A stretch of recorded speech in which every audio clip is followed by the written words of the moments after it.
My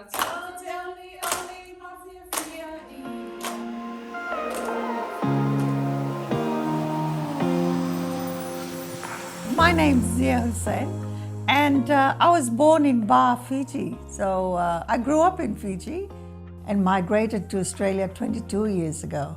Now, for my background, I am ethnically Indian, and my grandmother was from Nepal, and my mum's family came from the frontiers. So got a bit of mixture of hodgepodge there. And I've lived in Australia for 22 years, and I've had two of my children here and one in Fiji. My father has diabetes. He had diabetes from a very, very young age. Entire family has diabetes from my father's side. Mum's side of the family, well, Fiji actually, a lot of Indo-Fijians or Fijians of Indian ethnic background do tend to have diabetes. He's one of those people who's very careful with what he eats, where he eats, with whom he eats. He hardly goes out to restaurants. He hardly, he's got a very clean lifestyle. And growing up, I thought was very excessive. I thought it put a lot of pressure on my mum, so I always thought it was quite unfair. He always preferred vegetables. He had parboiled rice. Like back in the day, there was not much education in terms of food, but he sort of worked out what worked for him, and he maintained it over the years. I think it just took me a while to figure out how I could implement those things for myself.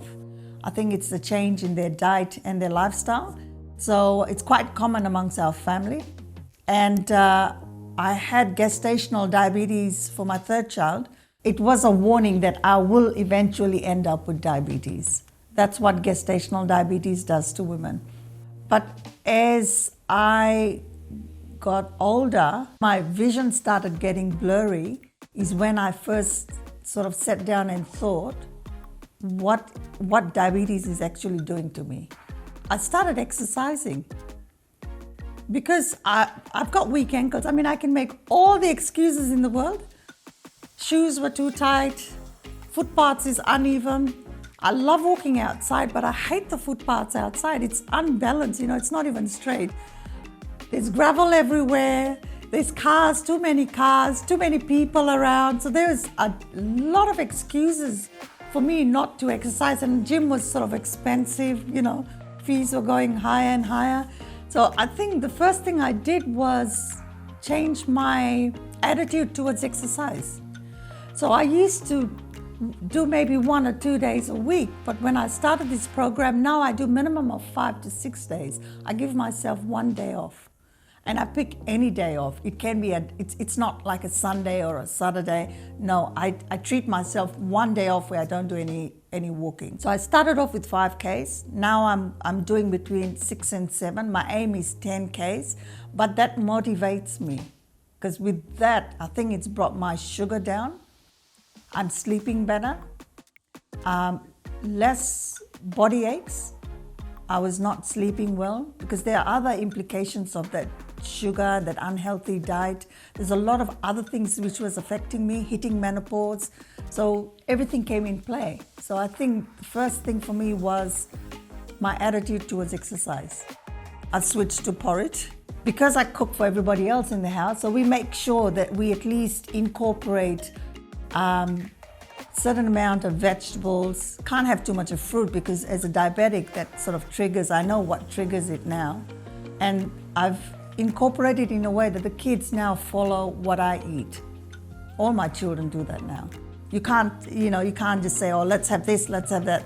I think the program was good in a way that it gave us an idea what to start off with. So that I thought was a great tool for my starting point.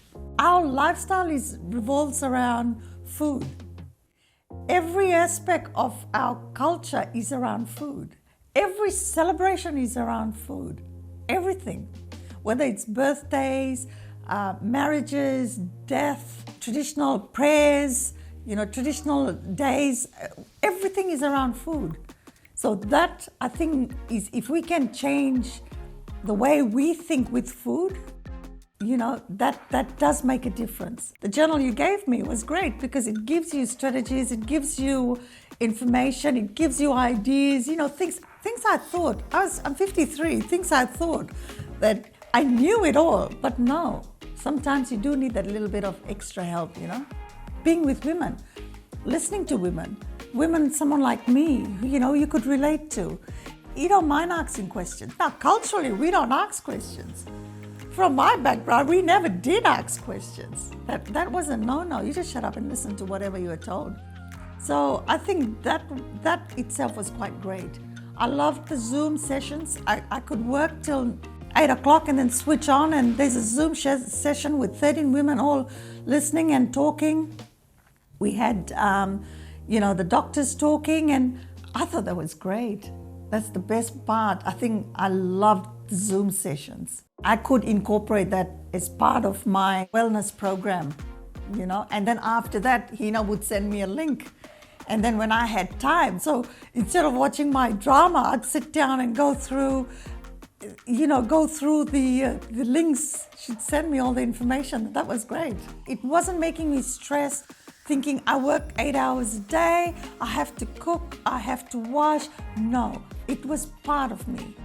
You don't realize the impact of other things like got to check your feet. I mean, that's some of the things you guys stressed was feet, check your feet. I actually went and saw a podiatrist after 5 years because Winnie spoke about feet. And it just stuck with me about feet. I booked an appointment with a podiatrist to go and get my feet checked. Apparently my circulation's not as good as I thought it was. But what I would say is taking it a bit more seriously. Taking the time out for oneself. It is a busy lifestyle. We have become busy. We have other commitments, but I think it's just making that time for yourself to sort of slow down and think, what are the implications in 10 years? Do I want to lose my eyesight? Do I want to lose my kidney? Do I want to lose my feet? No, we need a good life. And that starts from home. It is going to go better. It's not going to go, it's going to be better for myself. So whatever I've learned, I'm already incorporating it in my lifestyle. My kids are following me. So that is a plus, because the next generation is also following what I'm doing. Education of food is very important. That's extremely important. I think after leaving home and getting access to a lot of cheaper food here, which not necessarily is very healthy, it meant going back to my roots and eating what we were meant to be eating. So it's not KFC, it's not McDonald's, it's not those fast food. Once in a while a treat is fine. It's not something that's going to be thought of weekly. We don't do that anymore.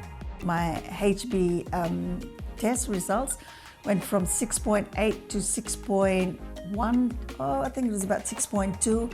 Now I'm a 5.9. That shows me that I'm doing something right. I'm not going to get rid of diabetes, but I can live with diabetes, but with better figures. So I might not need to be so heavily medicated. My medication has dropped, which is a plus. That means it's not affecting my livers. It does affect. There are other side effects from taking medication. So I'm not going to quit medication, but it just means that I'm controlling it better. And there are other options there. And food is one of the ways of doing it. It took me too long to learn to do it, but hey, it's not too late. I'm 53. In another 10 years, I think I'll be in a better place.